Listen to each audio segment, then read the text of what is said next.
গরম ভাতে পায়ে পড়ে যখন ঝলসে গেল আমার পা, আমি ও মা গো বলে আর্তনাদ করে উঠলাম। চাচি দৌড়ে রান্নাঘরে এসে আগে আমার পা কতটুকু পুড়েছে তা না দেখে দেখলেন কতটুকু ভাত ফেলে দিয়েছি আমি। তারপর চুলের গোছা ধরে টেনে নিয়ে গেলেন উঠানে। অলক্ষ্মী, কতগুলো ভাত দিয়েছিস, চাল কি তোর মরা বাপ কিনে দিয়ে যায়? এই বলে অনবরত কিল ঘুষি মারতে থাকলেন আমার পিঠে। উনি তখনও আমার চুল ছাড়েননি। একে তো পায়ের যন্ত্রণা, তার উপরে চাচির মারে আমি কাত হয়ে পড়ে গেলাম। হয়েছে, আর মারবেন না ওকে। অরূপের তীক্ষ্ণ কণ্ঠস্বর শোনা মাত্র আমার কান্নার বেগ বেড়ে গেল। জানি না কেন, অরূপ পাশের বাড়ির রাহেলা চাচির বোনের ছেলে, কাল বেড়াতে এসেছে। দূর থেকে ওর কণ্ঠ শুনেই বুঝতে পারি আমি। সকালবেলা চাচির চিৎকার আর আমার কান্নার শব্দেই হয়তো এখানে এসেছে। চাচি অরূপের কণ্ঠ শুনে ছোট বাচ্চার মতো কেঁদে ফেললেন। বললেন, দেখো বাবা, মেয়েটার পা কিভাবে পুড়িয়ে ফেলেছে। বাপ মা মরা মেয়েটার এত কষ্ট দেখে আমার সহ্য হয় না, তাই ওকে মেরে নিজের কষ্ট মেটাই। অরূপের সামনে চাচি এরকম ভেজা বেড়ালের মতোই থাকে, নিজের স্বার্থে। নিজের মেয়ে জিনিয়াকে অরূপের সাথে বিয়ে দেওয়াই ওনার উদ্দেশ্য।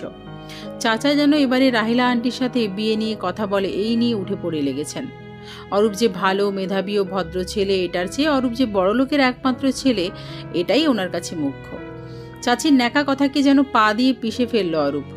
আমার কাছে এসে আমার হাত ধরে টেনে ওঠালো। তারপর কঠিন গলায় বলল, চলো হসপিটালে। আমি তাকালাম ওর দিকে, দেখি ওর মুখ আর কান লাল বর্ণের হয়ে গেছে। শুনেছি ফর্সা ছেলেদের লজ্জা এবং রাগে এরকম হয়। এখানে যেহেতু লজ্জার কিছু হয়নি, সেহেতু রাগেই অরূপেরই অবস্থা হয়েছে। অরূপের এই রাগের কারণ বুঝতে পারলাম না আমি। ও আমার দিকে কটমট করে একবার তাকিয়ে বলল, এত নরম হয়ে থাকলে জগৎ সংসার আর চালানো লাগবে না তোমার। হাবা মেয়ে কোথাকার। আমি হাবা?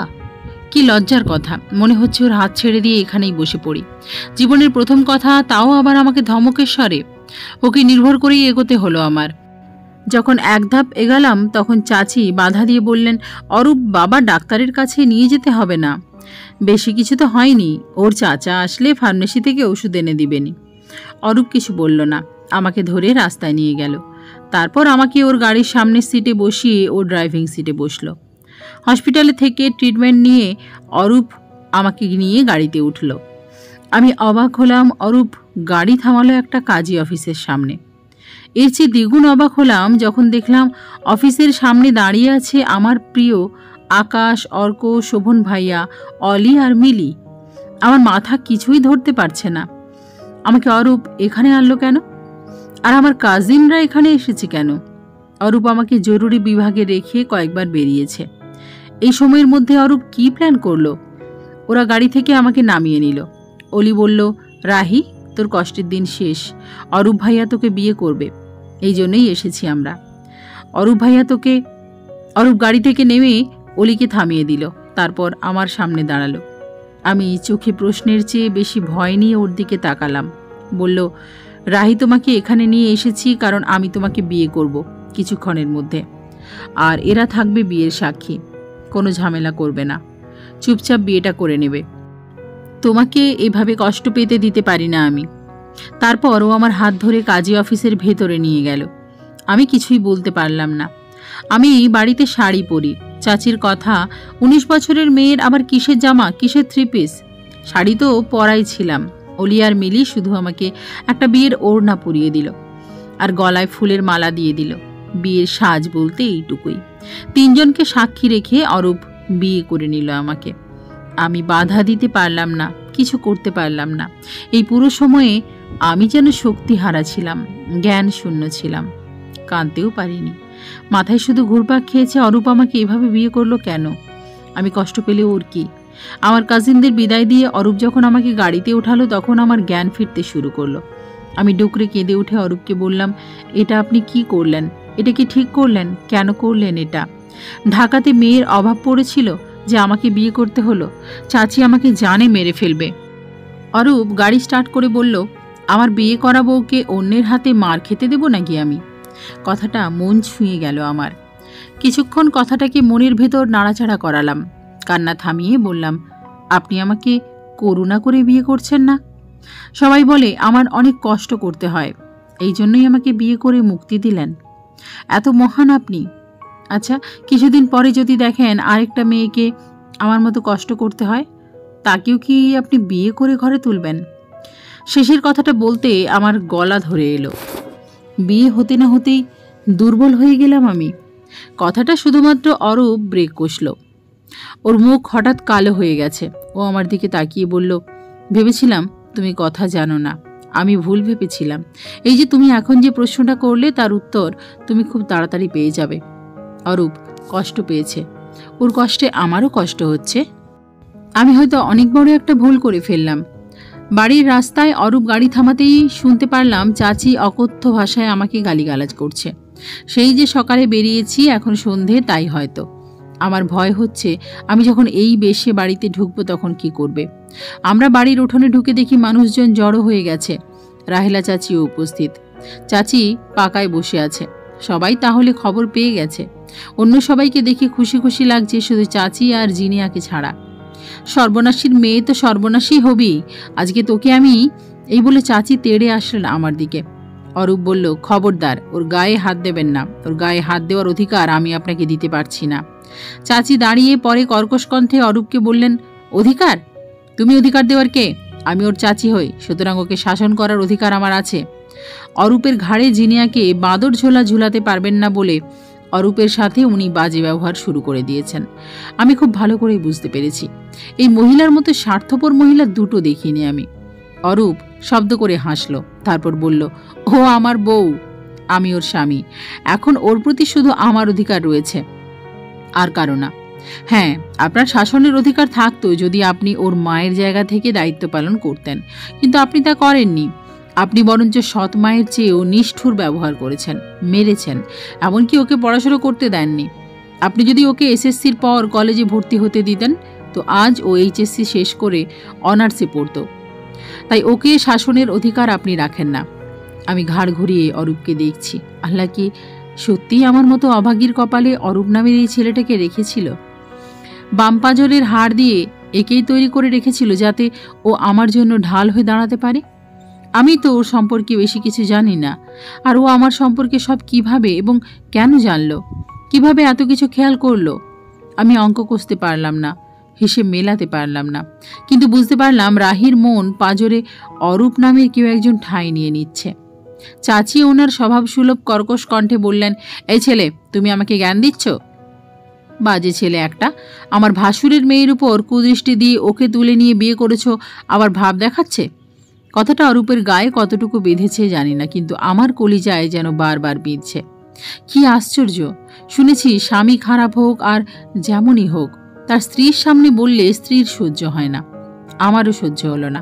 আমি আমার পুড়ে যাওয়া পা নিয়েই পিছিয়ে যেতে গেলাম। অরূপ হাত ধরে ফেলল। তারপর অরূপ চাচিকে বলল, যেমনই হোক, আমি একদিন না একদিন রাহিকেই বিয়ে করতাম, কারণ ওর প্রতি আমার কুদৃষ্টি নয়, ছিল ভালো। অরূপ কথা মাঝপথে আটকে দিল। আমি অবাক হয়ে গেলাম।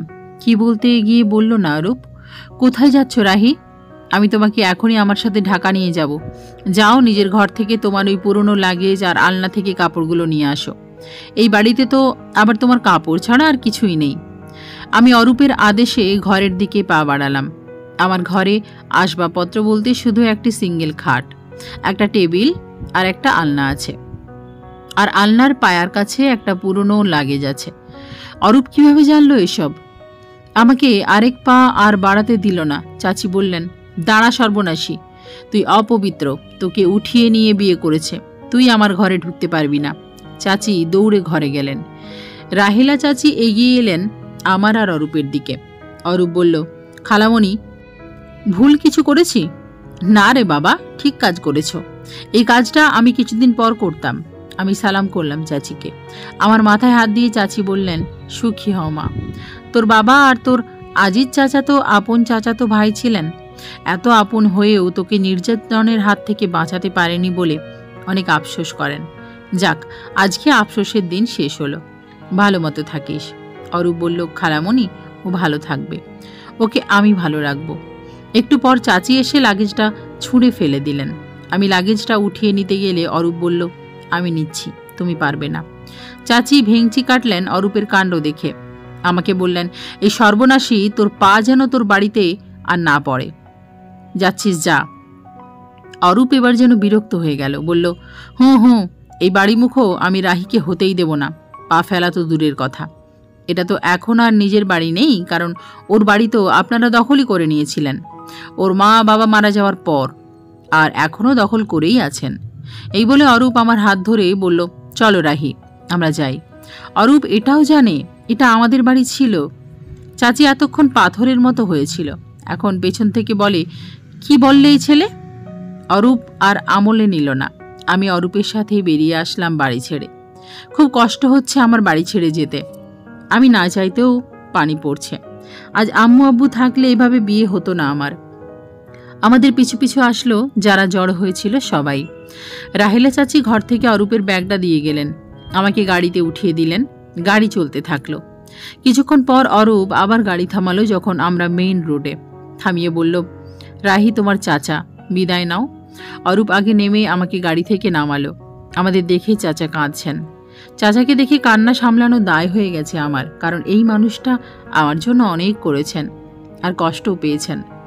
অরূপকে আর আমাকে কাছে নিয়ে অরূপকে বললেন, মেয়েটাকে দেখো বাবা, মেয়েটা সারা জীবন কষ্ট করলো, এখন যদি একটু সুখ হয়। তুমি আজ যা করলে আমি তোমার কাছে ঋণী হয়ে থাকবো বাবা। চাচার থেকে বিদায় নিয়ে শুরু হলো আমাদের যাত্রা। আমি ডান দিকে তাকিয়ে দেখছি অরূপকে, আপন মনে গাড়ি চালাচ্ছে ও। আমার জন্য কত বড় ধকল পার করলো আজ। কেন করলো আমার মতো একজন অসহায় মেয়েকে বিয়ে করে? ও উত্তরটা এখনো পেলাম না, কিন্তু উত্তরটা জানা যে খুব দরকার। কিছুক্ষণ পর অরূপ একটা ছোট আর্তনাদের মতো করে বলল, হায় আল্লাহ, মাকে তো কিছুই জানানো হয়নি, ভুলেই গেছিলাম। আমি চমকে উঠলাম। তার মানে অরূপ ওর মাকে না জানিয়ে বিয়েটা করেছে। ভয় হতে শুরু করলো। আল্লাহ জানে কি আছে কপালে। হয়তো প্রথম দিনই শাশুড়ি বাড়ি থেকে বের করে দেবে। পরে আবার আপন মনে হাসলাম। আমার মতো অভাগীর কপালে এছাড়া আর কি থাকতে পারে? অভাগী যেখানে যাবে দড়িয়া তো শুকিয়ে যাবেই। অরূপ গাড়ি একটা ব্রিজের সাইডে নিয়ে ব্রেক কষল। রাতের অন্ধকার তখন ছেয়ে আছে চারপাশ, তার মধ্যে ফুটে উঠেছে ল্যাম্পপোস্টের আলো। রাতের তারা মিটমিট করে জ্বলছে। দূরপাল্লার বাস, ট্রাক ও অন্যান্য গাড়ি শাঁ শাঁ করে আমাদেরকে ছাড়িয়ে চলে যাচ্ছে। এ অসময়ে গাড়ি দাঁড় করানোর কারণ হঠাৎ ভেবে পেলাম না আমি। হঠাৎ আমাকে কি যেন পেয়ে বসলো। আমি তাচ্ছিল্যের সুরে অরূপকে বলে বসলাম, কি হলো, গাড়ি থামালেন যে? মাকে না জানিয়ে ঝোঁকের বশে আমাকে বিয়ে করেছেন, সেটা এখন মনে আশায় আমাকে মাঝ রাস্তায় ফেলে যাবার চিন্তাভাবনা করছেন নাকি? অরূপ চমকে উঠে আমার দিকে তাকালো। মুখ ফ্যাকাশে হয়ে গেছে ওর। আমি স্পষ্ট বুঝতে পারছি এমন কথাও আমার থেকে কোনো কালেই আশা করেনি। আমি কি খুব বেশি বলে ফেললাম? হঠাৎ অরূপের চেহারা বদলে যেতে শুরু করলো। মুখ শক্ত হয়ে গেল। দাঁতে দাঁত চেপে দরজা খুলে বাইরে বেরিয়ে গায়ের জোরে লাগালো দরজা। পুরো গাড়ি কেঁপে উঠল। আমি তো ভয়ে জড়সড় হয়ে আছি। ও আবার পেছনের দরজা খুলে পেছনের সিটে রাখা আমার লাগেজটা খুলল। লাগেজের একদম নিচে আব্বু আম্মুর সাথে আমার ছোটবেলার একটা ফ্রেমে বাঁধানো ছবি ছিল। অবশ্য আব্বু আম্মুর সাথে আমার ছোটবেলার ছবি থাকবেই, কারণ আমি ছোট থাকতেই ওনারা মারা যান। আরেকটা ছবির অ্যালবাম ছিল। এই দুইটা জিনিস রেখে লাগেজের চেন লাগালো, আমার দিকে কটমট করে তাকিয়ে। লাগেজ বাইরে বের করে দরজা শব্দ করে বন্ধ করলো। তারপর আমার দরজার দিকে এসে দরজা খুলে বলল, নামো গাড়ি থেকে। আমি অসহায় চোখে অরূপের চোখের দিকে তাকালাম। আমার পায়ের ব্যথা ভুলে গেছি আমি। আমাকে সত্যি সত্যি কি এখানে ফেলে যাবে নাকি? আমি নামছি না বলে অরূপ এবার ধমকে উঠে বলল, নামো বলছি। আমি জড়সড় হয়েই নামলাম। দাঁড়ালাম ব্রিজের সাইডে। ও আমাকে আমার লাগেজটা হাতে নিল। তারপর আমাকে অবাক করে দিয়ে যেই নদীর উপর ব্রিজটা রয়েছে সেই নদীতেই লাগেজটা ছুঁড়ে ফেলে দিল। ওর রাগ দেখে মনে হচ্ছে এবার আমাকেও ফেলে দেবে। প্রচণ্ড জোরের সাথে আমাকে বলল, এবার বুঝতে পেরেছ কেন আমি এখানে গাড়ি দাঁড় করিয়েছি? হ্যাঁ, আমি এই লাগেজটা ফেলে দেওয়ার জন্যই এখানে গাড়ি দাঁড় করিয়েছি, কারণ আমি চাই না এই উদ্ভট জিনিসটা আমাদের সাথে যাক। আর আমি এটাও চাইনি যে ওই বাড়িতে তোমার কোনো জিনিস থাকুক। আর তুমি কিনা বলছো আমি মাকে না জানিয়ে ঝোঁকের বশে তোমাকে বিয়ে করেছি বলে মাঝ রাস্তায় ফেলে যাব? অরূপ ব্রিজের রেলিংয়ে প্রচণ্ড জোরে একটা ঘুষি লাগালো। আমি চোখ বন্ধ করে ফেললাম। চোখে পানি চলে আসলো। এখন বুঝতে পারছি অরূপকে এসব বলা মোটেও ঠিক হয়নি আমার। ভীষণ কষ্টে আত্মহারা হয়ে গেছে ও। কিন্তু কেন? অরূপ আবার ফিরে আসলো রেলিং ছেড়ে। আমি তাকালাম ওর হাতের দিকে, এই দেখতে ক্ষত হয়েছে কিনা। ও হাত সরিয়ে নিল, আমাকে দেখাতে চায় না, বলল, হাবা মেয়ে একটা। আর কিছু না জানলেও কষ্ট দেওয়াটা উদ্ভট প্রশ্ন। কথা ভালোই জানো তাই না? বলতে থাকো, সমস্যা নেই। তুমি জানতে চাও তাই না আমি তোমাকে কেন বিয়ে করেছি, করুণা করেছি কিনা? আমি তোমাকে বিয়ে করেছি কারণ, আমি তাকালাম অরূপের দিকে, কারণ আমি জানতে চাই, কারণ আমি তোমাকে ভালোবাসি। তুমি যখন স্কুল ড্রেস কেস পরে আর 2 কাঁধে 2 বেনি নিয়ে স্কুলে যেতে, তখন থেকেই আমি তোমাকে ভালোবাসতাম রাহি। আমি তোমাকে বিয়ে করেছি সেই জন্যেই, করুণা করে নয়, ঝোঁকের বশেও নয়। আমি গাড়ির দিকে পিছিয়ে এসে হেলান দিয়ে দাঁড়ালাম গাড়িতে। শক্তি পাচ্ছি না দাঁড়ানোর। অরূপ আমাকে ভালোবাসে, ওর চোখ দেখে এখন স্পষ্ট বুঝতে পারছি আমি। আমার চোখে পানি চলে এসেছে ওর কথা শুনে। এত আগে থেকে ভালোবাসেও আমাকে। আমি প্রায় আসতাম শুধু তোমার জন্য, কখনো কথা বলিনি, শুধু দেখেছি আমি তোমাকে, তোমার খোঁজ খবর নিতাম, তোমার কষ্টগুলো আমাকে নাড়া দিত। তোমাকে যেদিন চাচি মারতো সহ্য করতে পারতাম না, আমি থাকতে পারতাম না এখানে, চলে যেতাম ঢাকায়, কারণ তখন আমার কিছুই করার ছিল না, হাত পা বাঁধা ছিল। অরূপ থামলে একটু। আমি শুনছি, আরও অনেক কিছু শুনতে চাচ্ছি অধীর হয়ে। ও আবার বলল, তোমার একটা ছবি আমার কাছে ছিল, লুকিয়ে তুলেছিলাম। তুমি গোলাপি রঙের একটা 3 পিস পরা ছিলে, চুল খুলে দোলনায় দোল খাচ্ছিলে, বাতাসে তোমার পিঠে থাকা ওড়নার আঁচল আর খোলা চুলগুলো দোল খাচ্ছিল। এই ছবিটা আমি প্রতিদিন দেখতাম এবং দেখি। আমি অনেক স্বপ্ন দেখেছিলাম আমাদের নিয়ে, ধুমধাম করে বিয়ে করব, এইভাবে যে করব সেটা আমিও ভাবিনি। আজ সকালে যখন রান্না করতে গিয়ে পা পুড়িয়েছ, তার উপর এই খটাস মহিলা তোমাকে মারছিল, তখন মাথার রক্ত পায়ে উঠে গিয়েছিল। তখনই ঠিক করে নিয়েছিলাম তোমাকে আজই বিয়ে করব, তুমি না চাইলে জোর করে, কারণ এখন আমার আর হাত পা বাঁধা নেই। তাহলে কেন তোমাকে কষ্ট পেতে দেব আমি? আমার যাতে তোমাকে কষ্ট পেতে দেখতে না হয় তাই তোমাকে বিয়ে করলাম। অথচ তুমি বললে আমি নাকি তোমাকে করুণা করে বিয়ে করেছি, ঝোঁকের বশে বিয়ে করেছি। আর বললে অন্য কোনো মেয়েকে কষ্ট পেতে দেখলে তাকেও ঘরে তুলবো কিনা। আমি ওদের বিয়ে করে ঘরে তুলতে যাব কেন? ওদেরকে ভালোবাসি নাকি? আমার ভালোবাসা শুধু তুমি, অন্য কেউ না। খুব কষ্ট পেয়েছিলাম। যাকে ভালোবাসা যায় তাকে কষ্ট পেতে দেখলে যে কত কষ্ট হয় আমি বুঝেছি তোমাকে দেখে। তুমি বুঝবে না, কারণ তুমি আমাকে ভালোবাসো না, শুধু কষ্ট দিতে জানো। এই বলে ও ব্রিজের রেলিং ধরে আমার উল্টো মুখ হয়ে দাঁড়ালো। আমি চোখ মুছে নিলাম। মনে হলো তার কাঁধে আলতো করে ছুঁয়ে বলি, আমিও তোমাকে ভালোবাসতাম, কিন্তু বুঝিনি। আমিও চাইতাম তুমি আমার সাথে একবার কথা বলো। কেন চাইতাম আজ বুঝেছি, কারণ ভালোবাসতাম তোমাকে। আজ যখন তুমি আমাকে হুটহাট করে বিয়ে করলে, তখন মনে হয়েছিল তুমি করুণা করে বিয়ে করেছ, তাই অভিমান করে উদ্ভট কথা বলেছিলাম। সেই কথায় তুমি কষ্ট পেয়েছিলে দেখে আমিও অনেক কষ্ট পেয়েছিলাম। কেন কষ্ট পেয়েছিলাম নিজেও বুঝতে পারিনি। সন্ধ্যায় যখন আমরা বাড়িতে ফিরছিলাম, তুমি যখন আমার ঢাল হয়ে দাঁড়িয়েছিলে, তখন মনে হয়েছিল তুমি আমার মনে জায়গা করে নিচ্ছ। এটা বুঝিনি তুমি আগের থেকেই আমার মনে ঝেঁকে বসে আছো। তবে এখন বুঝতে পারলাম কেন তুমি বেড়াতে আসলে আমি নিজেকে ঘরে আটকে রাখতে পারতাম না, তোমাকে লুকিয়ে লুকিয়ে দেখতাম। এসব কিছুই বলতে পারলাম না, কারণ আমি জানি ও এখন অভিমান করে আছে। কিছুক্ষণ পর ও আবার আমার দিকে তাকালো, বলল, তুমি হয়তো ভেবেছো মাকে না জানিয়ে বিয়ে করেছি দেখে মা মানবেন না, সেজন্য আমি তখন আর্তনাদ করেছি। আসলে সেজন্য না, মাকে জানালে তো মা ছোটখাটো একটা অনুষ্ঠানের মতো করে ফেলতেন, যত রাতই হোক। ছেলের বউ যাবে, অনেক কিছুরই ব্যবস্থা করতেন। আমরা গেলে মা এখন হিমশিম খেয়ে যাবেন সবকিছু করতে। আমি আমার সব উত্তর পেয়ে গেলাম এখন। পানি পড়ছে গাল বেয়ে। অরূপ যে বলেছে আমি হাবা, একদম ঠিক বলেছে।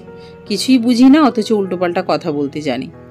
মনে হলো কাজী অফিসের সামনে অলি বলতে চেয়েছিল অরূপ ভাইয়া তোকে অনেক ভালোবাসে, কিন্তু অরূপ বলতে দেয়নি। কেন? অরূপ অভিমানী হাসি হেসে বলল, আমি আমার মনের কথাগুলো এক সুন্দর মুহূর্তে বলতে চেয়েছিলাম, কিন্তু তুমি হতে দিলে না। এর আগেই বলে ফেলতে হলো তোমার জন্য। আমি মাথা নিচু করে ফেললাম। কলিজা টুকরো টুকরো হয়ে যাচ্ছে আমার। একটু পর অরূপের ফোন কল আসলো। ও পকেট থেকে ফোন বের করে বলল, মা ফোন দিয়েছেন। ফোন রিসিভ করে লাউডস্পিকার দিল অরূপ। মা, আমরা আসছি। এই সময়? 9টা বাজে তো। হ্যাঁ। খালামণি ফোন দেয়নি? না। এখন কোথায় তুই? কতক্ষণ লাগবে? চিন্তা করো না, 1 ঘন্টা লাগবে। চিন্তা হবে না আবার, তাড়াতাড়ি আয় আর সাবধানে গাড়ি চালাস। মা, আমরা কিন্তু 2 জন। অরূপ আমার কথা বলবে এর আগেই ফোন কেটে দিলেন মা।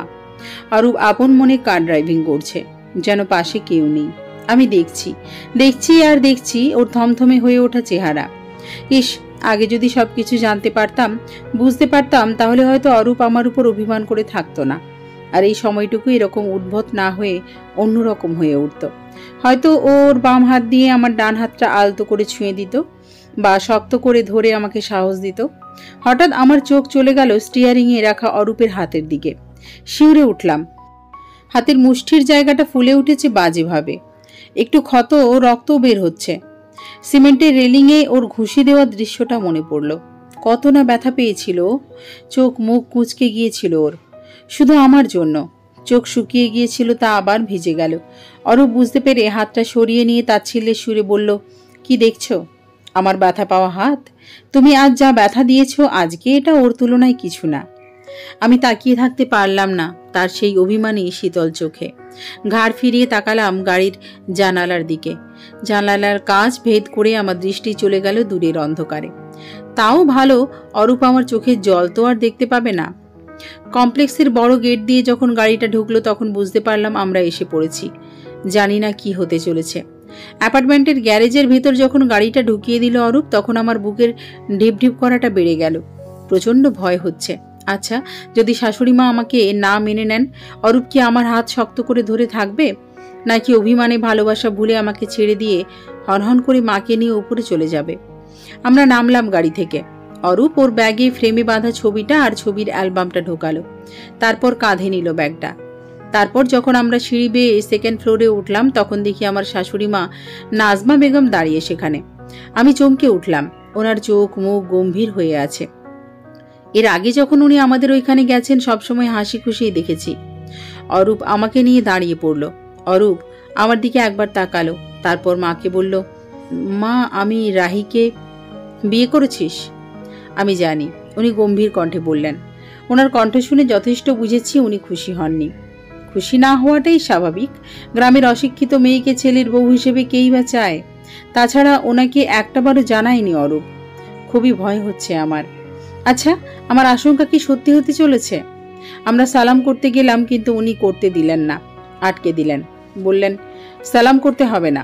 অরূপ কিছুক্ষণ চুপ থেকে বলল, মা, আমি সরি, তুমি প্লিজ রাগ করো না। আসলে সবকিছু এত তাড়াতাড়ি হয়ে গেছে যে তোমাকে জানাতে ভুলেই গিয়েছিলাম। আমার মনে হয়েছে তুমি ফোন দেওয়ার আগে। তুমি যখন ফোন দিলে তখন তোমাকে বলতে গিয়েছিলাম, তুমি তো আগেই ফোন কেটে দিলে। মা ওই আগের গম্ভীর সুরেই বললেন, হয়েছে, আর কৈফিয়ত দিতে হবে না। আমি কৈফিয়ত চাইনি, অনেক বড় হয়ে গেছিস তো। তাছাড়া আমি তোর কেউ না যে বলতে হবে। রাহেলা কিছুক্ষণ আগে ফোন না দিলে হয়তো এখনো বুঝতে পারতাম না রাহি তোর বউ। আমি মাথা নিচু করে আছি লজ্জায়। এই আমার জন্য যত গন্ডগোল। অরূপ এক হাতে মায়ের কাঁধ জড়িয়ে ধরে আহ্লাদি কণ্ঠে বলল, মা প্লিজ মন খারাপ করো না। মা অরূপের হাত সরিয়ে দিয়ে বলল, হয়েছে, এত আহ্লাদ করতে হবে না, চল সাফিয়াদের বাসায়। অরূপ অবাক হয়ে গেল। হাত ঘড়িতে সময় দেখে বলল, এখন রাত 10টা 20 বাজে, এই সময় সাফিয়া আন্টিদের বাসায় কেন? দীপ্তি সুপ্তিরা তো হুড়োহুড়ি শুরু করে দেবে। আগে বাসায় ঢুকি, তারপর সব বলবো। এই বলে সেকেন্ড ফ্লোরের একটা ফ্ল্যাটের কলিং বেল চাপলেন। সাথে সাথে দরজা খুলে গেল। একটা মেয়ে দরজা খুলল হাসি মুখে। এই মেয়ে হয়তো দীপ্তি। তারপর আমাদেরকে ভেতরে ঢোকার জায়গা দিয়ে বাসার ভেতরের দিকে জোরে জোরে বলল, এই সুপ্তি, আম্মু তাড়াতাড়ি আসো, অরূপ ভাইয়া আর ভাবি এসে গেছে। আমরা ঢুকেই দীপ্তির উচ্ছ্বাসিত হয়ে মায়ের দিকে তাকিয়ে বলল, আন্টি, অবশেষে তোমার চিন্তা দূর হলো তো? আমি বলেছিলাম না সময় মতো চলে আসবে, চিন্তা করো না। তারপর দীপ্তি অরূপের দিকে তাকিয়ে বলল, ভাইয়া, তোমার মা সেই সন্ধ্যা থেকে চিন্তা শুরু করে দিয়েছেন, ওনার ছেলে কখন আসবে, ছেলের বউ কখন আসবে। দীপ্তি হঠাৎ মায়ের দিকে তাকিয়ে জিহায় কামড় দিয়ে থেমে গেল। অন্য কিছু বুঝতে না পারলেও এইটুকু বুঝতে পারলাম মা ওকে চোখের ইশারায় থামিয়ে দিয়েছেন। এরপর অরূপ মাকে সেই প্রশ্নটাই করলো যেটা আমার মাথায় এসেছে। অরূপ চোখ সরু করে মাকে জিজ্ঞেস করলো, মা, তুমি আগে থেকেই জানতে আমি বিয়ে করেছি? তাহলে কিছুক্ষণ আগের তোমার অভিমান গম্ভীর কথাবার্তা কি ছিল? মা একটু লজ্জা পেলেন মনে হলো। উনি কিছু বলার আগে বাসার ভেতর থেকে একজন মাঝবয়সী মহিলা আর 17 বয়সী এক মেয়ে আসলো। মহিলাটি দীপ্তির মা।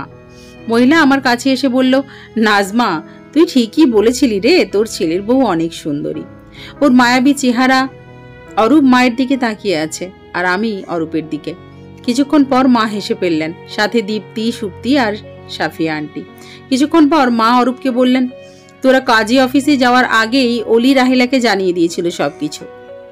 তারপর রাহেলা আমাকে ফোন দিয়ে বিস্তারিত বলল। ভেবেছিলাম তুই জানাবি।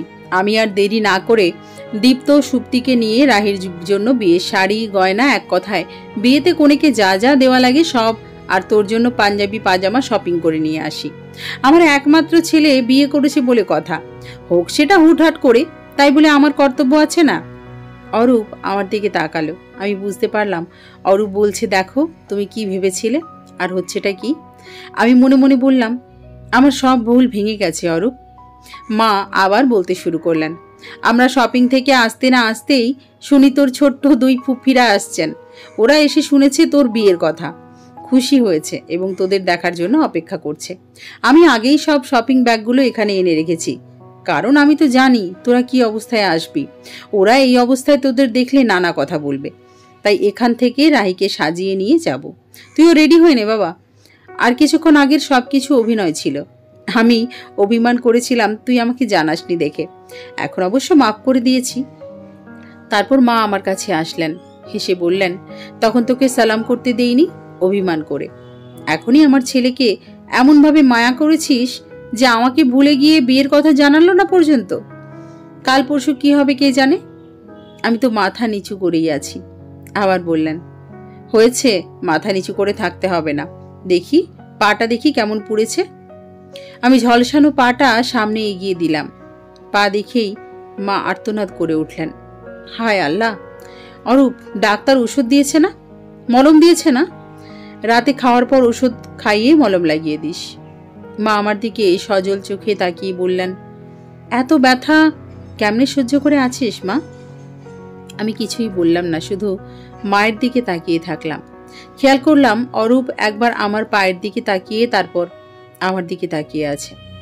কিছুক্ষণ পর মা দীপ্তিকে বলল, তোদের ভাবিকে নিয়ে যা, তাড়াতাড়ি ভাবিকে রেডি কর, উপরে নিয়ে যেতে হবে তো। দীপ্তি ও সুপ্তির সাজানোর হাত বেশ ভালো বলা যায়। কত চটপট করে সাজিয়ে তুলেছে আমাকে বউয়ের সাজে। আমি ড্রেসিং টেবিলের সামনের টুলে বসে নিজেকে খুঁটিয়ে খুঁটিয়ে দেখছি। কখনো এভাবে দেখা হয়নি নিজেকে। মলিন মুখে আয়নার সামনে দাঁড়াতে ইচ্ছেই হতো না। তাছাড়া চাচির বাজে কথার জন্য ভয়ও হতো। ভয় হতো উনি যদি এসে বলেন, রূপ কি ঠিকরে পড়ছে তোর? হুর পরি হয়েছিস নাকি মনে রং লেগেছে? পায়ের চিনচিনে ব্যথাটা মনে করিয়ে দিল চাচির মন পাঁজর চুরমার করে দেওয়া কথা এবং চাচির করা প্রতিদিনের অত্যাচার। মনে আছে একদিন চোখের পাতায় খুব যত্ন করে আইলাইনার পরছিলাম। আইলাইনারটা আমার স্কুল ফ্রেন্ড দিয়েছিল গিফট হিসেবে। চাচি কোথা থেকে যেন এসে আমার হাত থেকে কেড়ে নিয়ে সেটা নিয়ে জানালা দিয়ে ছুঁড়ে ফেলে দিয়েছিলেন। কর্কশ কণ্ঠে বলেছিলেন, কোন নাগরের থেকে এনেছিস এটা? হ্যাঁ, সেজে উজে কাকে দেখাতে যাস? সেদিন অনেক কেঁদেছিলাম গুমরে। এসব বাজে কথা আমি হজম করতে পারতাম না, কারণ আমি তো আর বাজে মেয়ে না। খুব কষ্ট হতো। মনে হতো যদি আব্বু আম্মু থাকতো। সামান্য আইলাইনার দেওয়ার অপরাধে বাজে কথা শুনতে হয়েছিল আমার, আর আজকে আমি সাজছি আমার শাশুড়ি মায়ের আদেশে, তারই দেওয়া প্রসাধনী দিয়ে। বিয়ে হয়েছে আমার। অরূপ আমাকে বিয়ে করেছে করুণা করে নয়, ভালোবেসে, সব কষ্ট মুছে দেওয়ার জন্য। আমি সব কষ্ট এখনই মুছে গেছে অরূপ। আমি পেয়েছি আমার ভালোবাসা, তোমাকে পেয়েছি, একটা মা যিনি আমার জন্য ব্যথিত হয়েছেন। আমার আর কিসের কষ্ট? তবে চাচার জন্য চিন্তা হচ্ছে। না জানি চাচি তার উপর কেমন বাঁশডোলা দিচ্ছেন। হয়তো বাড়িঘর মাথায় তুলছেন চাচার উপর চেঁচিয়ে, হয়তো বা আমাকে সর্বনাশী বলে গালি দিতে দিতে মুখ দিয়ে ফেনা তুলছেন। রাহেলা চাচিকে ফোন দিতে হবে, চাচার খবর নিতে হবে। মা কি দিয়েছেন চাচিকে ফোন? আয়নায় দেখলাম দীপ্তি তার দাঁত দিয়ে আটকে রাখা পিন দিয়ে আমার ওড়না সেট করে দিল। বলল, দেখো ভাবি, তোমার সাজ একদম কমপ্লিট। তোমাকে যা লাগছে না, সত্যি আমাকে দারুণ লাগছে। নিজেকে নিজেই দেখে লজ্জা পাচ্ছি এখন। সুপ্তি বিছানায় থাকা জিনিসপত্র লাগেজে গুছিয়ে রাখছিল। দীপ্ত ওকে বলল, আন্টিকে ডেকে নিয়ে আয়, বল ভাবিকে সাজানো হয়ে গেছে, এখন নিয়ে যাওয়া যেতে পারে। সুপ্তি চলে গেল মাকে ডাক দিতে। দীপ্তি বলল, ভাবি, অরূপ ভাইয়া তোমাকে দেখে আজ ফিদা হয়ে যাবে দেখো। ততক্ষণে সুপ্তি এসে গেছে। ও বলল, ভাইয়া তো আগে থেকেই পুরো ফিদা ভাবির উপরে, নতুন করে আর কি হবে? দেখলি না, বলা নাই কোয়া নাই কিভাবে বিয়ে করে নিয়ে আসলো। সত্যিকারের ভালোবাসা না থাকলে কেউ এভাবে আনতে পারে? তুই বল। এদের কথা শুনে আমার কি অবস্থা হচ্ছে সেটা আল্লাহ জানে। আমি কিছু বলতেও পারছি না। দীপ্তি বলল, হয়েছে থাক, আর বলতে হবে না, ভাবি লজ্জা পাচ্ছে। আন্টি আসলো? আপু, আন্টি কথা বলছেন আম্মুর সাথে। এরা দুই বান্ধবী একসাথে সব কথা এক জায়গাতেই সেরে ফেলবে। সুপ্তির কথার ধরন দেখে খুব হাসি পেল আমার। মা আর সাফিয়া আন্টি আসলেন ঘরে। মা তো আমাকে জড়িয়েই ধরলেন, তারপর ছেড়ে দিয়ে কপালে ছোট্ট করে চুমু খেলেন।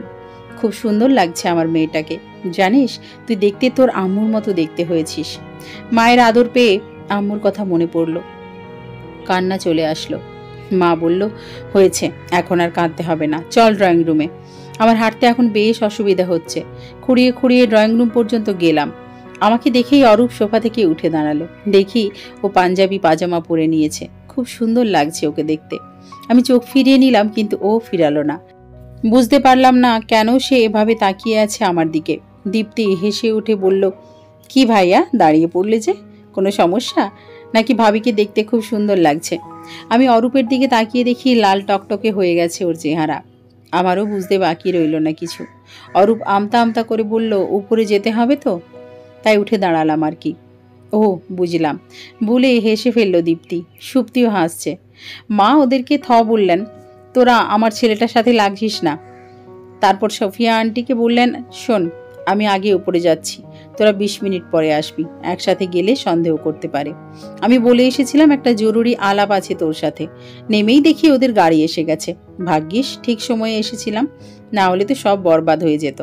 যাই হোক, তোরা ওদেরকে নিয়ে গিয়ে বলবি যে তোরা উপরে যাওয়ার জন্য বের হয়েছিলি, তখনই দেখিস ওরা এসে পড়েছে, তাই একসাথেই গিয়েছিস। মা চলে গেলেন। মিনিট 20 পর আমরাও বের হলাম।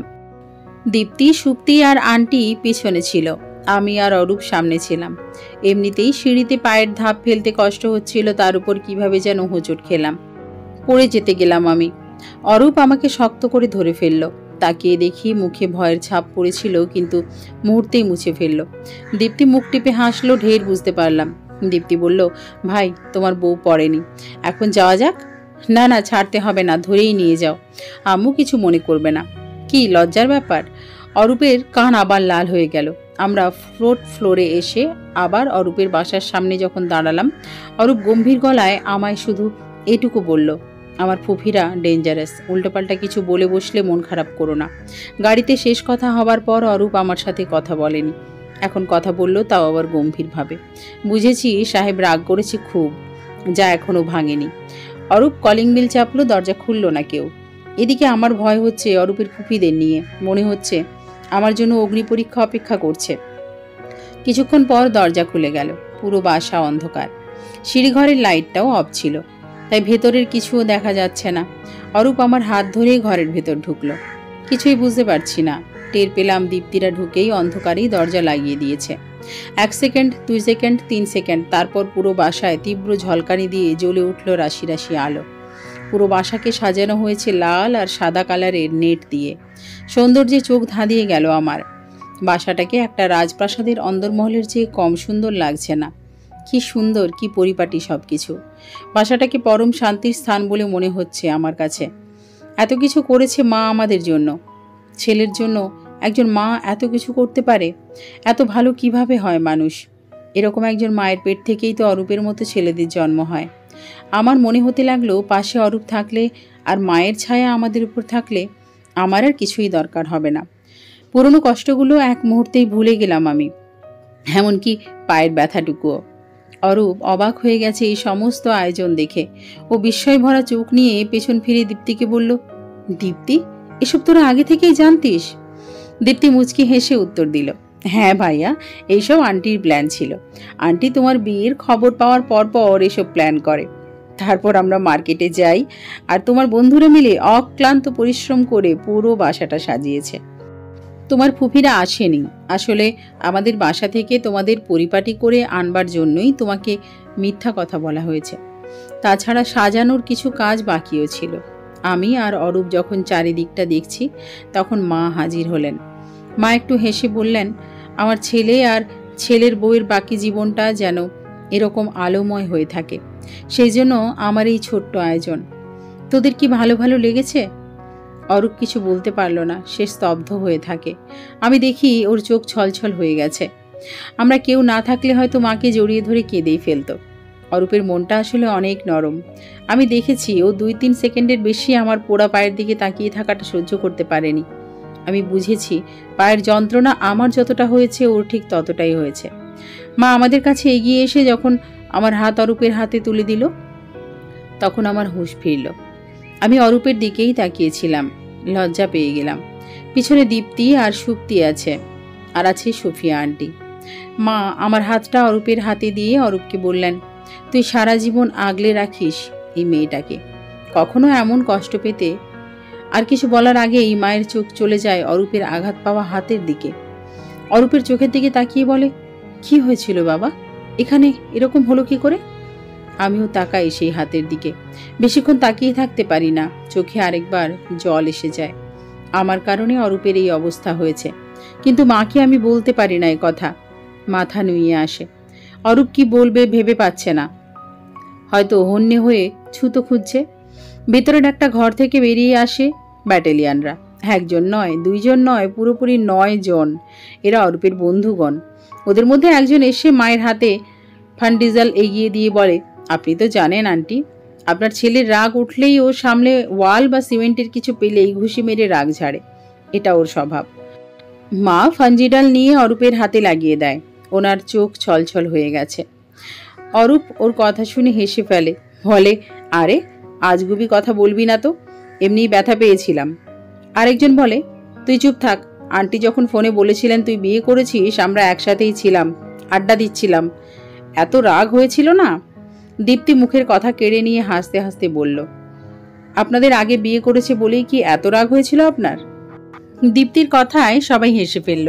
অরূপের খিলখিল করা এমন হাসি কখনোই দেখিনি আমি। দীপ্তির কথায় অরূপের বন্ধু লজ্জা পেল, বলল, না না তা নয়, মানে আমাদের না জানিয়ে বিয়ে করেছিল তো তাই। ভেবেছিলাম আমাদের না জানিয়ে বিয়েটা সে কিভাবে করতে পারলো, কিন্তু যখন আন্টি বললেন ওনাকেই জানায়নি, তখন বুঝেছি যে ও জানানোর পরিস্থিতিতে ছিল না। তখন রাগ গলে জল হয়ে গিয়েছিল। অরূপ জড়িয়ে ধরল ওর বন্ধুকে। এরপর সবাই বলল, অমিত কি শুধু তোর বন্ধু, আমরা কেউ না? তোর জন্য যে এত কষ্ট করে ডেকোরেশন করলাম। অরূপ হেসে পড়ল, বলল, এতগুলোর সাথে একেবারে কোলাকুলি করা গেলে একেবারেই করতাম, হারামজাদা। আর এক কথা বলার আগেই এক বন্ধু আমাকে বলল, ভাবি দেখেছো তোমার বরের মুখ কি খারাপ? আমি মৃদু হাসলাম। অরূপ মাকে বলল, মা রাত 1:30 বাজে, দুপুর থেকে কিছুই খায়নি, ক্ষুধা লেগেছে, খাবার দাও। একটু থেমে গিয়ে বলল, রাহিরও ক্ষুধা লেগেছে। এতক্ষণ খাওয়ার কথা মনে না আসলেও এখন একটু একটু করে ক্ষুধার অস্তিত্ব জানান দিচ্ছে। অরূপ একবার আমার দিকে তাকালো, তারপর যখন দেখলো সবাই তার দিকে তাকিয়ে আছে, তখনও বলল, আসলে সবারই তো ক্ষুধা লেগেছে। মা, সাফিয়া আন্টি, সুপ্তি আর দীপ্তি হাসতে হাসতে ভেতরের দিকে চলে গেল। তারপর একজন বন্ধু দুষ্টু হাসি হেসে বলল, অরূপ তোর কি শুধু ক্ষুধা লেগেছে নাকি ঘুমও পেয়েছে? আমি মাথা নিচু করে সোফায় বসে থাকলেও বুঝতে পারলাম অরূপ ওকে ইশারায় থামিয়ে দিয়েছে, আর ওরা মিটিমিটি হাসছে। খাওয়া দাওয়ার পর্ব শেষ হলো। তখন 2:10 বাজে। বাড়িতে থাকলে এই সময় আমি গভীর ঘুমে থাকতাম, কিন্তু আজ ঘুম ধরছে না আমার। দীপ্তিরা চলে গেল বিদায় নিয়ে, অরূপের বন্ধুরাও চলে যাবে বলছে। মা অনেক করে বললেন ওদেরকে থাকতে, কিন্তু থাকবে না কিছুতেই। বন্ধুরা খেয়ে দিয়ে আমার থেকে বিদায় নিয়ে ড্রয়িং রুমের দিকে চলে গেল। অরূপ ড্রয়িং রুম থেকে ওর ব্যাগ নিয়ে আসলো। ব্যাগটা মায়ের হাতে দিয়ে মাকে বলল, মা আমার ব্যাগে রাহির ওষুধগুলো আছে, ওকে ওষুধগুলো খাইয়ে দাও, আমি ওদের সাথে কথা বলে আসছি। মা ওষুধগুলো খাইয়ে দিয়ে আমাদের ঘরে দিয়ে যায়। আমি ঘুরে ঘুরে ঘরটা দেখছি, মনে হচ্ছে ঘরটা আমার কত আপন। এই ঘরটা আরও সুন্দর করে সাজানো হয়েছে। নেট আর লাইটিং ছাড়াও ব্যবহার করা হয়েছে তাজা গোলাপ ফুল। আমি বিছানায় দরজার বিপরীত দিকে হয়ে বসলাম। ঘড়িতে তাকিয়ে দেখি রাত 2:30 বাজে। নিস্তব্ধতায় ঘড়ির কাঁটার টিক টিক শব্দ খুব জোরে শোনা যাচ্ছে। আমার ভেতরের ঢিপ ঢিপ শব্দও খুব ভালো করেই শুনতে পাচ্ছি। হয়তো আরও কিছুক্ষণ অতিবাহিত হলো, তারপর শুনতে পেলাম দরজাটা ভেতর থেকে লাগানো হচ্ছে। তারপর বুঝলাম একজন আমার বিপরীত মুখ হয়ে বিছানায় বসেছে। ঘড়ির কাঁটায় অবিরাম চলছে সময়, একই সাথে বেড়ে চলেছে নিস্তব্ধতা। আমরা 2 জন বিছানায় বসে আছি দুমুখ হয়ে, কারোর মুখে কথা নেই, কোনো সাড়া শব্দ নেই। আমার মনে হচ্ছে অরূপ কথা বলবে, হ্যাঁ এখনই বলবে, কিন্তু বলছে না। অথচ সে একইভাবে বসে আছে, নড়ছেও না, আবার ঘুমানোর কোনো লক্ষণও নেই। আবার মনে হলো অরূপ আমার সাথে কথা বলবে না, কারণ আমি যে তার মন ভেঙে দিয়েছি। গোলাপের তীব্র সুবাস হঠাৎ আমার মন চঞ্চল করে দিল। মনে হচ্ছে ওর পায়ে পড়ে যাই, বলি মাফ করে দাও আমাকে, বলে দিই ভালোবাসি ভালোবাসি ভালোবাসি। কিসের ভয়? কিন্তু না, একাকাশ জড়তা এসে ভর করলো আমায়। ভেতরটা ডিপ করা বেড়ে গেছে একদম। আমি ছটপট করছি শুধু অরূপের একটুখানি কথা শোনার জন্য। ঠিক তখনই রাহি, অরূপের শীতল কণ্ঠস্বরে আমি চমকে উঠলাম। আমার মনে হলো অরূপ ঠিক আমার কানের কাছে তার ঠোঁটে নিয়ে ফিসফিস করে আমাকে ডেকেছে। আমার হৃদয়ে এক দমকা হাওয়া বয়ে গেল। পেছনে তাকালাম, না, ও আমার কাছে আসেনি, ও নিজের জায়গাতেই বসে আছে। পেছন থেকেও অরূপকে অনেক সুন্দর লাগছে। আমি আবার সামনের দিকে ফিরে চোখ বুজে ফেললাম পরম ক্লান্তিতে। আমি অরূপের ডাকে সাড়া দেওয়ার মতো কোনো কথা খুঁজে পেলাম না। জি বলবো তাও বলতে পারলাম না। হয়তো ও আমার সাড়া পাওয়ার অপেক্ষা করেছিল। আমার কোনো সাড়া না পেয়ে বলল, তোমার ওভাবে কথা বলা অস্বাভাবিক কিছু ছিল না রাহি। আমি তোমাকে ঝোঁকের বশে বিয়ে করেছি। তোমার এরকম মনে করাটাও দোষের কিছুই ছিল না, কারণ তুমি তো জানতেই না আমি তোমাকে ভালোবাসি। আমি তোমাকে কোনোদিন বলিনি আমার মনের কথা। তাহলে তুমি কিভাবে জানবে বা বুঝবে আমি তোমাকে ভালোবাসি এবং এই জন্যেই তোমাকে বিয়ে করেছি? আর কিভাবে জানবে আমি তোমাকে করুণা করিনি? একবারও আমি তোমার দিকটা ভাবিনি। আমি তোমার সম্পর্কে সব কিছু জানলেও তুমি সেই তুলনায় আমার সম্পর্কে কিছুই জানতে না। ভাবিনি যার সম্পর্কে তুমি বেশি কিছু জানো না তাকে বিয়ে করতে তোমার ভেতরটা কতটা শুকিয়ে গেছে, কতটা ভয় পেয়েছো তুমি, কতটা চিন্তা করেছো, ভবিষ্যৎ নিয়ে কত উদ্বিগ্ন হয়েছ। সত্যিই আমার বুদ্ধি লোপ পেয়ে গেছিল রাহি। আমি বুঁদ হয়ে গেছিলাম, আমি অবুঝ হয়ে গেছিলাম। তাই হয়তো বিয়ে করার আগে তোমার মতামত নেওয়ার প্রয়োজনও মনে করিনি। আমার মনেই আসেনি তোমার ইচ্ছে অনিচ্ছা থাকতে পারে। আমি ভুল করেছি তোমার মতামত না নিয়ে এইভাবে বিয়ে করে।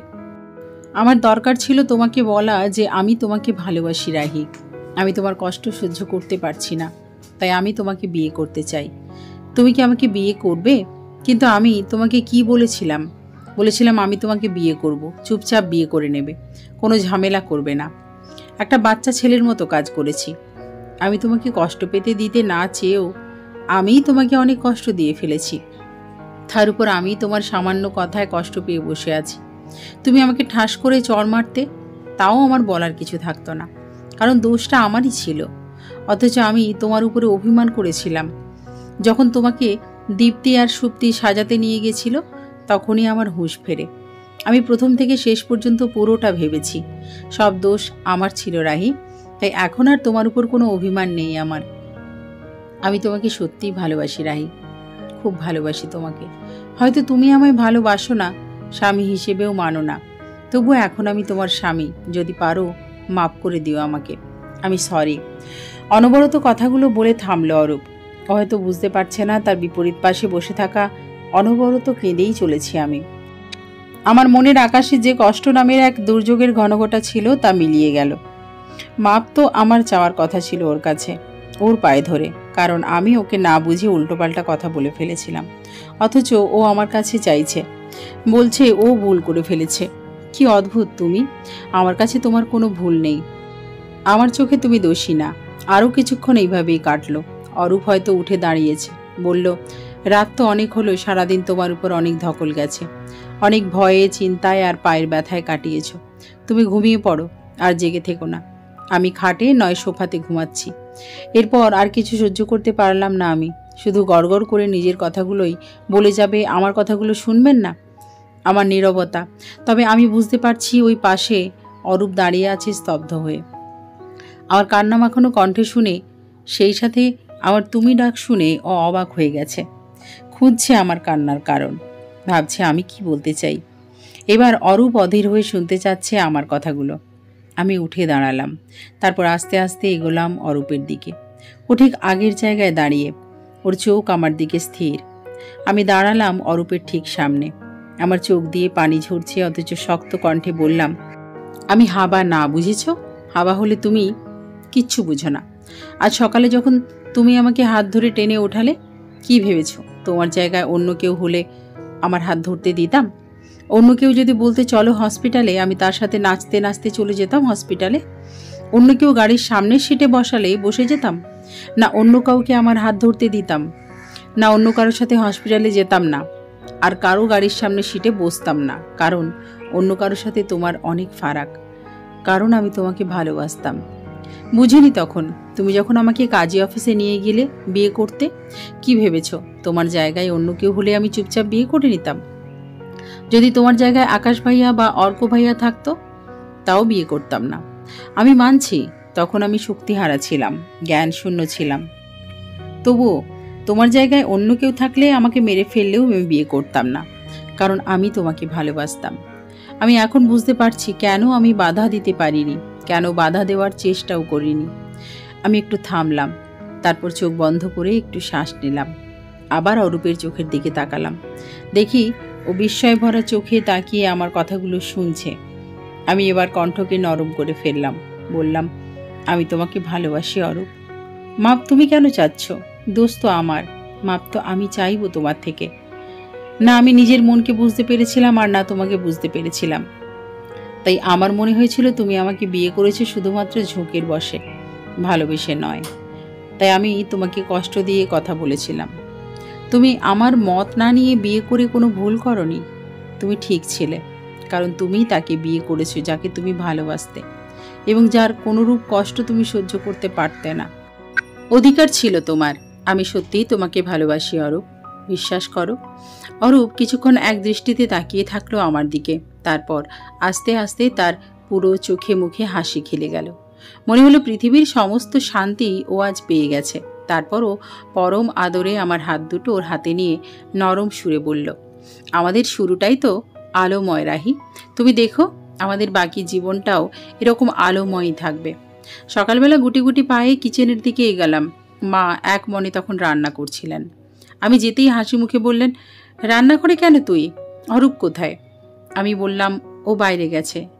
মা মাংসের তরকারিটা একটু নাড়াচাড়া করে ঢাকনা দিয়ে দিলেন। তারপর আমার দিকে হয়ে হাতটা ধরলেন, বললেন, তোর সাথে তো কালকে ভালো মতো কথা বলতে পারলাম না, এসব ঝামেলার মধ্যে সময়ে করতে পারলাম না। তো এখানে তোর ভালো লাগছে তো? আমি হেসে বললাম, অনেক ভালো লাগছে মা। মা একটু ভেবে বললেন, কালকের এই সমস্ত উটকো আয়োজন করেছিলাম, তোর বিরক্ত লাগেনি? আমি অবাক হয়ে গেলাম প্রথমে। এসব কেমন প্রশ্ন করছে মা? একটু পর হেসে বললাম, না মা, কি বলছেন, বিরক্ত লাগবে কেন? আমার অনেক ভালো লেগেছে। এরপর মা অধীর হয়ে বললেন, আমার ছেলেকে তোর ভালো লেগেছে? মায়ের এই প্রশ্নের উত্তরে কি বলবো বুঝে উঠতে পারছিলাম না। এবার মা বললেন, আসলে ছেলেটা তোকে যেভাবে বিয়ে করলো আমি জানি সে তোর মতামত নেয়নি, মতামত নেওয়ার প্রয়োজন মনে করেনি, কারণ ও জানতো ও তোকে মন থেকে পছন্দ করে আর তোকে ভালো রাখতে পারবে। আমি বুঝি সব কিছু, ওর ভুল হয়েছে। আগে থেকেই তোকে সব বলা উচিত ছিল। এমনও না যে তোদের মধ্যে কোনো সম্পর্ক ছিল। আমি চুপ থাকলাম কিছুক্ষণ, তারপর মাথা নিচু করে বললাম, না মা, ওর কোনো ভুল ছিল না। আমাকে আর কিছু বলতে হলো না। মা উচ্ছ্বাসের সঙ্গে আমাকে বুকে জড়িয়ে ধরলেন, বললেন, বুঝে গেছি আমি, আর কিছু বলতে হবে না তোর। আমার ছেলেটার হাতে সেই আঘাতের চিহ্ন দেখে বুঝেছিলাম কিছুটা গরমিল হয়েছে তোদের মধ্যে। এখন বুঝতে পেরেছি সবটা ঠিক হয়ে গেছে। আবার আমার ছেলেটা না অনেক ভালো। আমি মনে মনে বললাম, জি মা, অনেক ভালো আপনার ছেলে। মা আমাকে নিজের বাহুডোর থেকে ছেড়ে দিলেন। হঠাৎ মুখের এমন ভাব যেন তার কিছু মনে পড়েছে। বললেন, আমার 2 ননদ আসছে, কিছুক্ষণের মধ্যেই এসে পড়বে, আবার ঘন্টা 1.5 পর চলেও যাবে। কালকেই আসতো। আমি বলেছিলাম তোদের আস্তে আস্তে রাত 2টা বাজবে। ওদের আবার নিজের বাসা ছাড়া কোথাও ঘুম আসে না, তাই রাতে এখানে থাকতে হবে বলে আসেনি। আমি ওদের মিথ্যা বলেছিলাম যাতে না আসে, কারণ ওরা তোকে যদি উল্টোপাল্টা কিছু বলতো তাহলে তুই কয়েকদিন ঘুমোতে পারতিস না কথার জ্বালায়। এরা 2টা পুরো বাঘিনী বলা যেতে পারে। ওদের স্বামীরা পর্যন্ত ভেজা বেড়াল ওদের কাছে। ওরা শুধু মান্য করতো তোর শ্বশুরকে, সেই সাথে আমাকে। তোর শ্বশুর মারা যাওয়ার পর আমাকেই মান্য করে। ওরা অরূপকে খুব ভালোবাসে। এখন দেখা যাক তোকে পছন্দ করে কিনা। যদি একবার করে তো মাথায় তুলে রাখবে। ফুপিরা আসবে শুনে প্যালপিটেশন উঠে গেল আমার। আমি তো স্মার্ট না, আবার শিক্ষিতও না। আমাকে মাথায় তুলে রাখা দূরের কথা, আমাকে তো ধুয়ে দেবেন ওনারা। এই সময় আমার অরূপকে দরকার। কোথায় অরূপ? আমার তো ফোনও নেই যে কল করব। মাকে সেই কথা বলতেও কেমন কেমন করছে। কি করবে এখন? আমার এই অবস্থা দেখে মা বললেন, ভয় পাচ্ছিস তুই? পাগলি মেয়ে। আমি নিজেকে স্বাভাবিক করার চেষ্টা করলাম। পারলাম বলে মনে হয় না। বারবার অন্যমনস্ক হয়েই যাচ্ছি। শোন, ভয় পাওয়ার কিছুই নেই, আমার বিশ্বাস তোকে দেখে কিছুই বলবে না ওরা। দেখিস ওরা তোকে ঠিকই পছন্দ করবে। তোর মায়াবী মুখ দেখে এমনিই মায়া চলে আসবে ওদের। তুই মিলিয়ে নিস আমার কথা। এখন তুই যা, এই শাড়িটা পাল্টে নতুন আর একটা শাড়ি পরে নে। আমি আচ্ছা বলে আসছিলাম, মা পেছন থেকে ডেকে বললেন, শোন, তুই শুধু আমার ছেলের বই না, তুই আমার মেয়ে, আর আমি তোর মা। আমি আমার মেয়েকে অন্য কারো থেকে কড়া কথা শুনতে দেব না। আমার মেয়ের জন্য আমি সব কিছু করতে পারবো, বুঝলি? আমি ভাষা খুঁজে পেলাম না কিছু বলার। তারপর যখন বুঝতে পারলাম চোখ ভিজে যাচ্ছে, আমি যতটা সম্ভব দ্রুত পায়ে ঘরে চলে গেলাম। নিজের ঘর থেকে কলিং বেলের আওয়াজ শুনেই আমি চমকে উঠলাম। তাহলে এসে গেছে অরূপের ফুফিরা। আমার প্যালপিটেশন বাড়ছে তো বাড়ছেই। অরূপ তো আসেনি এখনো। আমাকে রেখে কই গেল এই ছেলে? না জানি ওনারা আমাকে দেখে কি বলেন, কি জানি কি জিজ্ঞেস করেন আমাকে। যদি আমাকে দেখে না পছন্দ করেন বা আমি যদি ঠিকঠাক উত্তর দিতে না পারি তো সর্বনাশ হয়ে যাবে। মা যেভাবে বললেন ওনাদের কথাবার্তা অসম্ভব রকমের কড়া, এতেই তো ভয়। কিছুক্ষণ পরেই আমার মনে পড়ল, আমার তো এরকম কড়া কথা শোনার অভ্যেস আছে। চাচি তো কত শুনিয়েছেন। আমি এত তাড়াতাড়ি সব ভুলে গেলাম? এত তাড়াতাড়ি আমার সব কষ্ট মুছে গেল? হ্যাঁ, অরূপ সব ভুলিয়ে দিয়েছে, সব কষ্ট দিয়েছে আমার। তুমি এসেছো আমার জীবনে আলো হয়ে। আল্লাহ, আমার আলো নিভিয়ে দিও না কখনো। তোমার দরবারে আমার এই মিনতি। এসব ভাবতেই মা আসলেন আমার ঘরে। হেসে বললেন, চল, তোকে দেখবে। আর ভয় পাস না বোকা মেয়ে। বলিনি আমি আছি? ড্রয়িং রুমে গিয়ে দেখি ওনারা বসে আছেন। শুধু ফুপিরাই এসেছেন, সাথে কেউ আসেনি। ওনাদের গুরুগম্ভীর চেহারা দেখে মনে হচ্ছে বিয়ের জন্য মেয়ে দেখতে এসেছেন। এক নজরে আমার পা থেকে মাথা অবধি দেখে নিলেন। তারপর আমার মুখমণ্ডল খুঁটিয়ে খুঁটিয়ে দেখতে থাকলেন। আমার চেহারা ফ্যাকাশে হয়ে গেছে ইতিমধ্যে। আমি সালাম দিলাম ওনাদের। মা ওনাদের দেখিয়ে দিয়ে বললেন, ও হচ্ছে চম্পা আর ও হচ্ছে শম্পা, আমার দুই ননদ। তোর শ্বশুরের ছোট বোন এরা। ওরা এক ভাই দুই বোন ছিল। শম্পা ফুপি বলে বসলেন, বসো। নাম কি তোমার? আমি আমার কণ্ঠস্বর যতটা সম্ভব নরম রাখার চেষ্টা করলাম, কিন্তু কণ্ঠ কেঁপে উঠল। আমার নাম রাহি। ওনারা চুপ হয়ে গেলেন, ভেতরটা কাঁপছে রীতিমতো। তাহলে কি আমাকে পছন্দ হয়নি ওনাদের? এখন কি ওনারা উল্টোপাল্টা কথা বলা শুরু করবেন? আচ্ছা, মাকে যদি ওনারা বলেন আমাকে কেন মেনে নিলেন, কেন এত বড় ভুল করলেন, মা তো অনেক কষ্ট পাবেন। আমি ফ্যাকাশে মুখে দরজার দিকে তাকাতেই দেখি অরূপ ঢুকছে। স্বস্তি পেলাম যেন। আমার ফ্যাকাশে হওয়া মুখের দিকে তাকিয়ে তারপরও ভিতরে এসে সরাসরি তাকালো দুই ফুফির দিকে। সাথে সাথে ওর চেহারা শক্ত হয়ে গেল, ওর কান লাল হয়ে গেছে। হয়তো মনে করেছে ওনারা আমাকে কিছু বলেছেন, এই জন্য রাগ করেছে। ও আমার পাশে এসে দাঁড়ালো। চম্পা ফুপি একটু হাসলেন অরূপকে দেখে, তারপর চম্পা ফুপির দিকে তাকিয়ে বললেন, দেখেছিস অরূপ কত বড় হয়ে গেছে? অরূপ মনে করেছে ওর বউকে আমরা কিছু বলেছি, এই জন্য দেখ ও গম্ভীর হয়ে গেছে। মা একটু হাসার চেষ্টা করে বললেন, না না শম্পা, এই জন্য না। অরূপ কালকের থেকে এরকম গম্ভীর হয়ে আছে। চম্পা ফুপি একটু হাসলেন। আমি লজ্জা পেলাম। অরূপের এরকম করা মোটেও ঠিক হচ্ছে না। উনি তো আমাদের গুরুজন। তাছাড়া ওনারা আমাকে সেই রকম কিছুই বলেননি। ওর উচিত ওনাদের সাথে ফ্রি হয়ে কথা বলা। আমি তো ওকে কিছু বলতেও পারছি না।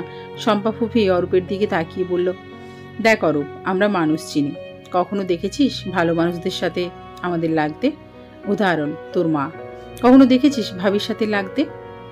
আমরা ওনাকে সম্মান করি, কারণ ভাবি অনেক ভালো মানুষ। অরূপ এবার একটু স্বাভাবিক হয়েছে বলে মনে হলো। চম্পা ফুপি অরূপকে বললেন, তোর বউকে আমাদের খুব পছন্দ হয়েছে অরূপ। আমরা মেয়ে চিনি, মেয়েদের মুখ দেখেই বলে দিতে পারি কে ভালো আর কে খারাপ।